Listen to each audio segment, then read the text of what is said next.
Story 1. I came back from a week-long fishing trip in Alaska to find my girlfriend doubled over in our kitchen crying. At first, I thought someone had passed. Then she looked up, smiled through tears, and whispered, "Your son is bigger than you." I asked what she meant. She didn't flinch. "We hooked up," she said. "While you were gone." I didn't hear the rest. I was too busy walking to the closet, pulling out trash bags. Within an hour, both of them, her and my son, my own flesh and blood, were standing in the driveway. I didn't raise my voice. I didn't touch them. I just watched. Watched them stuff their things into the trunk of a rusted Honda Civic and drive off like the world owed them forgiveness. They slept on benches the first few nights. Then under a bridge. 5 years. 5 years of shelters, soup kitchens, and rat-bitten mattresses. I ignored every message. Blocked every number. Until last Thursday. She showed up at my doorstep, thin, twitching, eyes sunken like caves.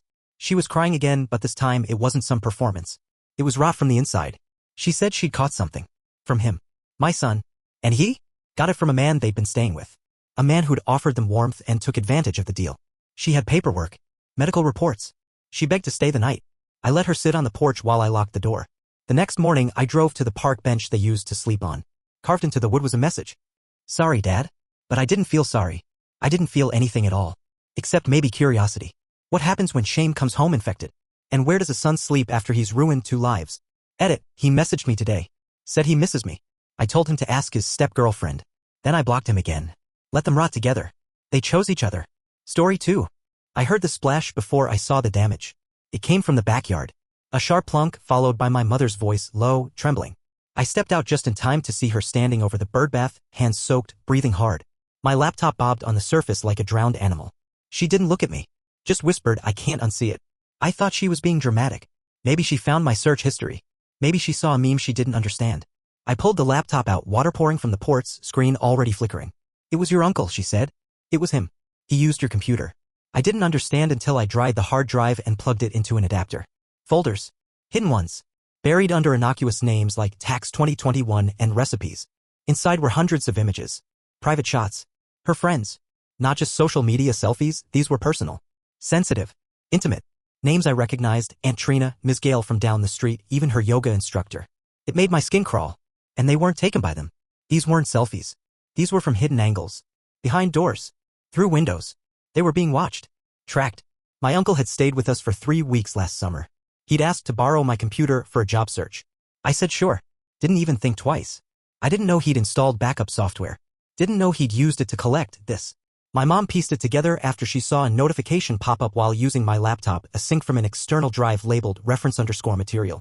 Curiosity cracked her open. Horror drowned her. She smashed the laptop first. Then called every woman she recognized. The fallout? Nuclear. She reported him. To the authorities. To his job. To his wife. He denied everything until the photos hit group chats. Until the metadata sealed it. He's gone now. Nobody knows where. But I still dream about it. The sound of that splash. The birdbath overflowing. My computer sinking like a confession too heavy to keep afloat. And my mother's face. Not angry. Just broken. Story 3. I was supposed to be dropping off a birthday gift. Simple. Quick. My friend Alex had left his headphones at my place after our game night. His mom said I could swing by any time, just leave them on the porch if no one answered. I wish I had. Their front door was cracked open. Not enough to be suspicious, just enough to be strange. I called out, no answer. Figured I'd step in, drop the package on the table. That's when I heard it. Voices low, rushed, urgent. Not panicked. More intimate. I recognized them both instantly. My dad. And Alex's mom. Not a hug. Not a goodbye. A kiss. A real one. Familiar.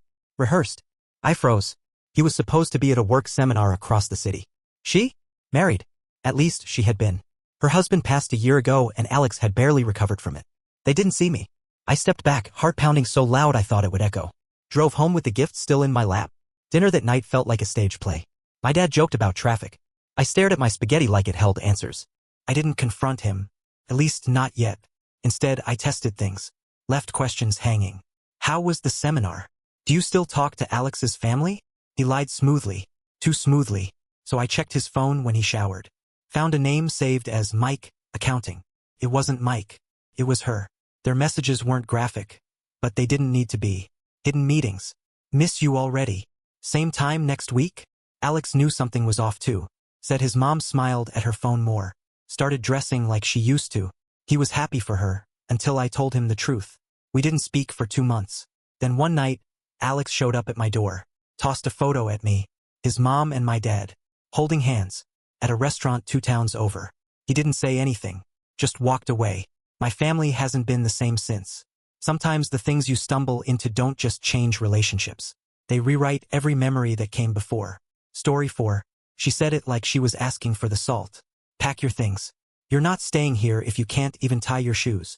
We laughed. First, thought she was joking. But then she stood up, walked to my brother's room, and started dragging his backpack into the hallway. He was 12. And yeah, he still used Velcro. He was slow. Not in a clinical way, just different. Took longer to process things. Asked too many questions. Still slept with the hall light on. But he was kind, gentle. Never fought back when other kids made fun of him. Just smiled and offered them half his sandwich. Mom hated it. Said he was soft. Said he made us look bad. That morning he had a meltdown before school. Couldn't get the laces right on a new pair of sneakers she insisted he wear. Said big kids don't wear Velcro. He tried. Over and over. Got the bunny ears, looped them, but his fingers shook too much. So he cried. That's when she lost it. Enough, she snapped. You want to act like a baby? Then find someone else to raise you. He thought she was bluffing. She wasn't.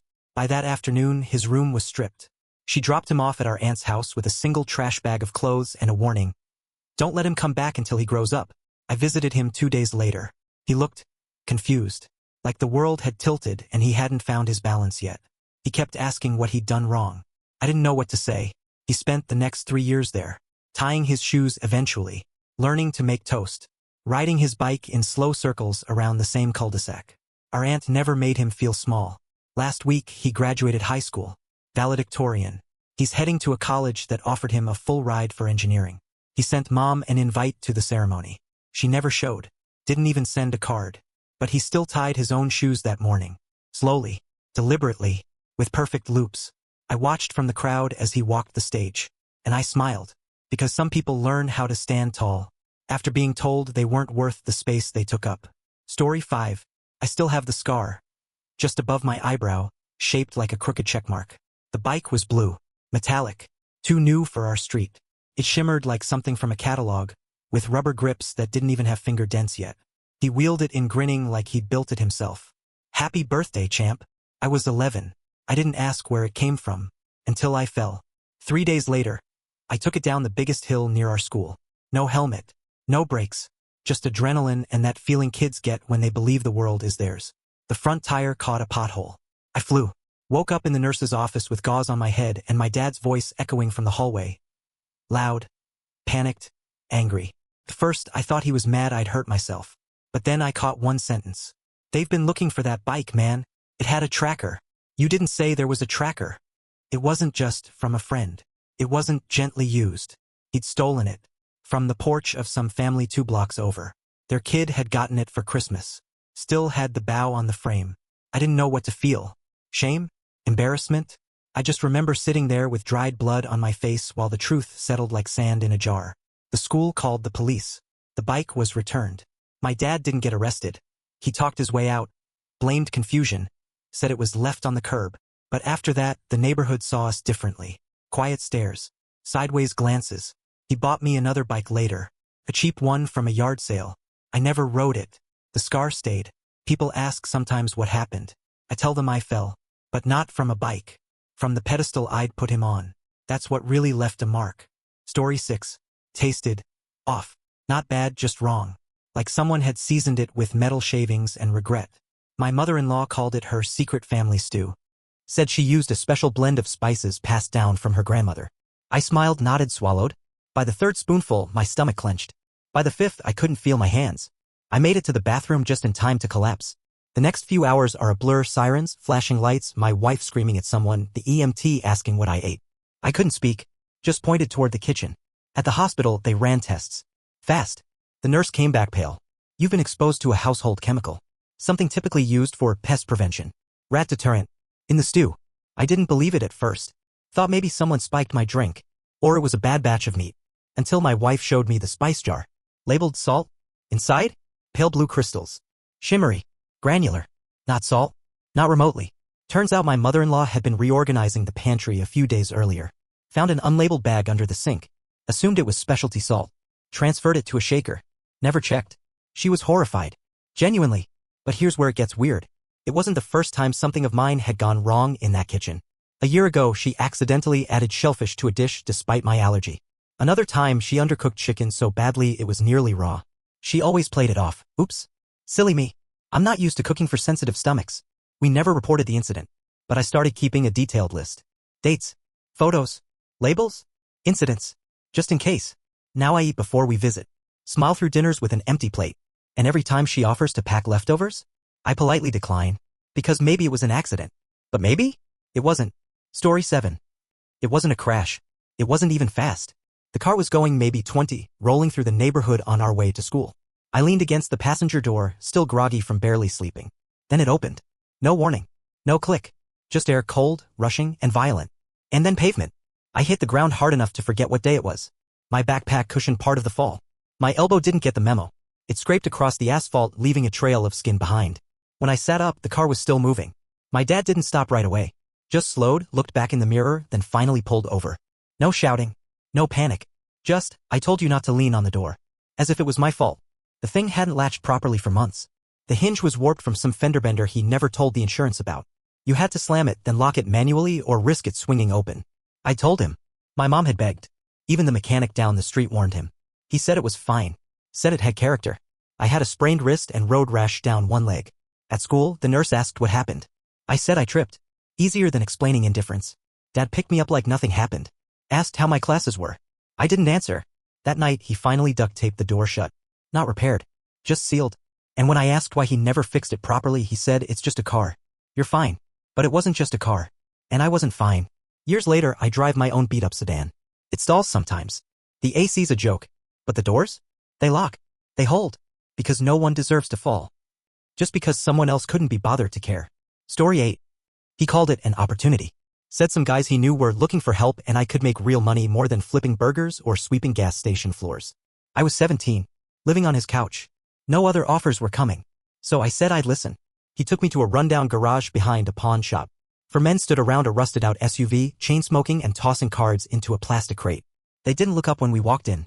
This the one? One of them asked, barely glancing my way. My uncle nodded. Strong. Quiet. Loyal. You won't have any problems. Then he said something that turned my stomach. 5 grand. That's all I'm asking. I didn't react right away. Just blinked, unsure if I heard him right. One of the guys laughed. Another spit on the floor. 5 grand? For what, babysitting? He's not trained. Not tested. What would we even use him for? Carrying groceries? The others joined in, snickering. My uncle tried to recover. He'll do anything. Just needs a little direction. They waved him off like a bad salesman. We don't buy improving merchandise, one of them said. I stood there, ice pooling in my spine, realizing I wasn't even part of the conversation. Just a number to haggle. They sent us away. He muttered the whole ride home. Said I'd ruined it. Said I stood wrong and looked too nervous. Said I embarrassed him. That night, I packed my things. Left without a word. Slept behind a laundromat for 2 nights until I found a shelter. Took whatever jobs they offered. Kitchen cleanup. Warehouse lifting. Anything. Yeah? I've got a studio apartment, a security job, and locks on my door that only I have the key to. I haven't seen my uncle in years, but I still remember how they laughed. And how in some twisted way. That laughter saved me. Story 9. The book was called Star Mirror. A pastel cover, silver lettering, and a girl with galaxy hair standing on a floating library. I'd read the first 2 at my cousin's house and was hooked. So I walked to the library, held my head high, and queued up. That's when she saw it. The woman in front of me. Maybe late 30s, shopping bags looped around her wrists, perfume strong enough to bottle. She glanced at my book, then at me. And smirked. Isn't that girls' literature? She said loud enough for the old man behind me to look up. I blinked. What? She tapped the cover. Those books are for middle school girls. Not boys your age. I didn't answer. Just stepped forward as the line moved. She wasn't done. My son reads real stories, she added. You know, history facts. Not sparkly fairy tales. I didn't defend myself. Didn't mention that Star Mirror deals with grief. With loneliness. With losing a parent and finding solace in stories that don't care what planet you're from. I didn't tell her how the main character reminded me of my sister or how the last page of book 2 made me cry for the first time in years. Instead, I checked out the book. And walked out. Later that week, I found the library's suggestion box. I wrote, please buy more Star Mirror copies. They're never on the shelf. 2 weeks later, I walked in and saw a new display. A dozen books from the same series. A sign above them read, stories for anyone who needs them. And guess who was there? The same woman. With her daughter. Holding Star Mirror number 3. She didn't recognize me. But I smiled anyway. Because stories don't have a gender. Just readers. And the courage to ignore the ones too narrow to understand that. Story 10. I swallowed before I knew what it was. She waited until I'd finished. Until I complimented the flavor, savory, deep, almost nostalgic. I even joked that it reminded me of something from childhood. What's the recipe? I asked. She didn't speak. Just smiled. Then she walked to the stove, lifted the lid of the pot, and pulled out my dog's head. Bentley. My childhood best friend in fur. 18 years old. Blind in one eye. Always waiting at the door when I came home, even in his last weeks. She said he'd wandered off. That he was probably a piece. But she didn't lose him. She slow-cooked him. Now you can stop choosing him over me, she said. I didn't shout. I just walked out. Drove aimlessly for hours, numb. When I returned, the house was spotless. Pot gone. No trace. Not even a first strand. She acted like nothing happened. I didn't sleep that night. Instead, I checked our cameras. The one in the backyard showed her coaxing him over with a blanket and that calm, fake tone she uses at dinner parties. I watched her carry him inside. He didn't struggle. I didn't confront her. Not yet. I needed to understand why. So I played along. Over the next few days I noticed changes. Her art, once pastel and cheerful, turned dark, smeared. Conversations slipped. She spoke about cleansing. About removing anchors. Said love shouldn't be divided. That's when I found the scrapbook. Hidden in her closet behind a locked drawer. Inside were photos. Bentley's collar. My old cat's tags. Even a torn page from my childhood journal with a note, obsession must be cooked down to truth. This wasn't about jealousy. It was about control. About erasing my past so I'd be completely hers. Last night, I left a note on her pillow. Love doesn't stew history, it honors it. Then I took her scrapbook, my keys, and the urn I bought for Bentley's ashes. This over. But it's my turn now.